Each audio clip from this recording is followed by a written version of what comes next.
Di kaki gunung Sibual-Buali tersembunyi sebuah desa kecil bernama Huta Ginjang. Desa itu dikelilingi hutan lebat dan berkabut tebal yang tak pernah benar-benar menghilang. Bahkan saat siang hari, konon desa itu pernah makmur sampai sebuah kejadian kelam mengubah segalanya. Kejadian yang tak banyak orang berani cerita.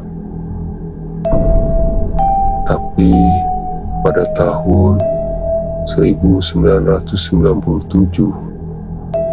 seorang mahasiswa antropologi bernama Joni datang untuk meneliti budaya Batak yang masih asli. Ia tak percaya pada tahayul. Bahkan saat penduduk desa memperingatinya, jangan keluyuran malam-malam. Di sini bukan tempat biasa. Namun, Joni dengan rasa penasaran yang besar mengabaikan semua peringatan. Malam itu, ia berjalan sendirian ke arah hutan, membawa kamera dan buku catatan. Di sanalah semuanya dimulai. Langit malam di Huta Ginjang seperti kampas hitam tanpa bintang. Pohon-pohon tua bersuara pelan, seolah berbisik dalam bahasa yang tak dimengerti manusia. Saat Joni melangkah makin jauh, ia melihat bayangan tinggi menjulang, berdiri di antara pepohonan. Awalnya, ia mengira itu batang pohon. Tapi ketika bayangan itu bergerak, menunduk pelan seakan mengamatinya, napasnya tercekat. Bayangan itu terlalu tinggi untuk manusia. Lehernya panjang, matanya merah membara, dan tubuhnya tampak seperti kabut gelap yang bisa berubah bentuk. Joni mundur pelan-pelan, namun suara berat seperti rintihan menyusulnya.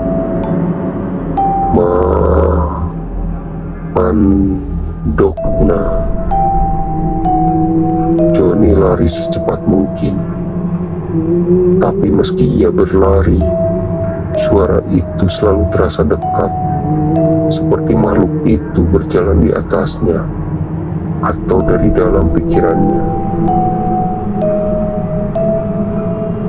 Keesokan harinya, Joni demam tinggi.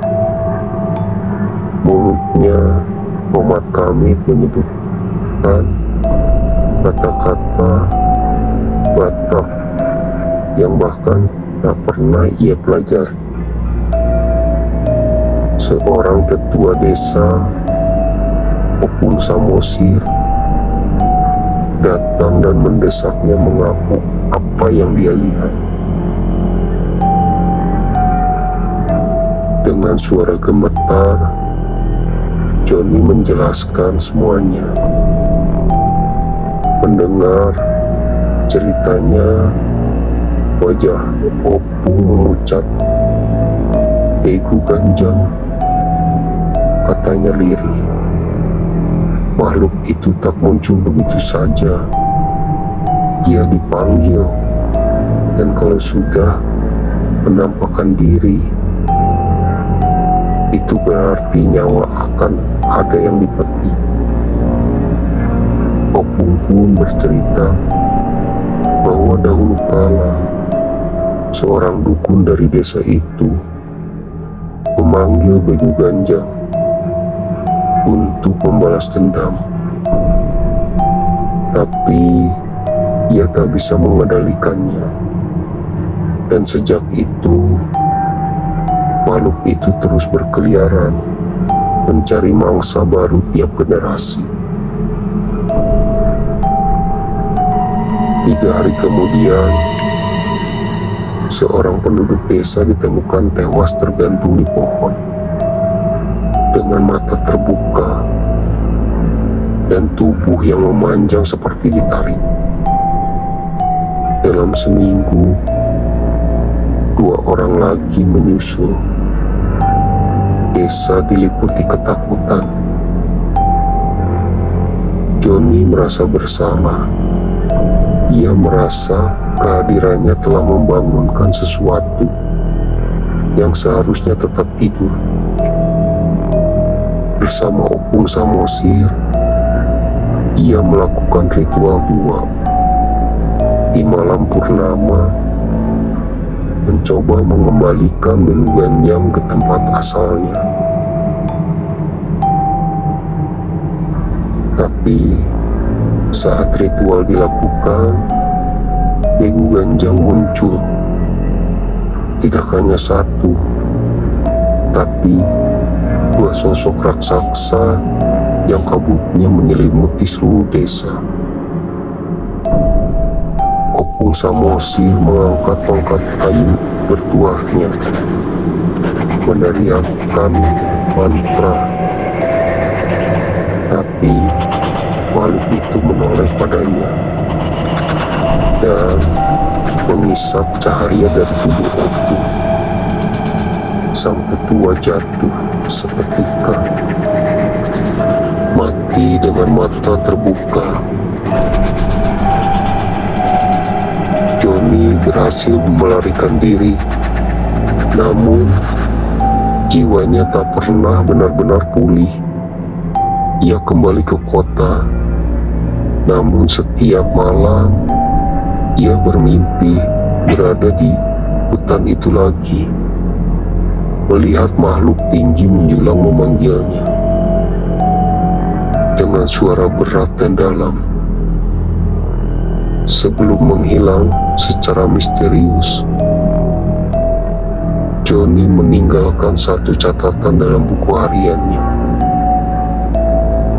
Beguganjang tidak bisa dibunuh. Ia adalah kutukan,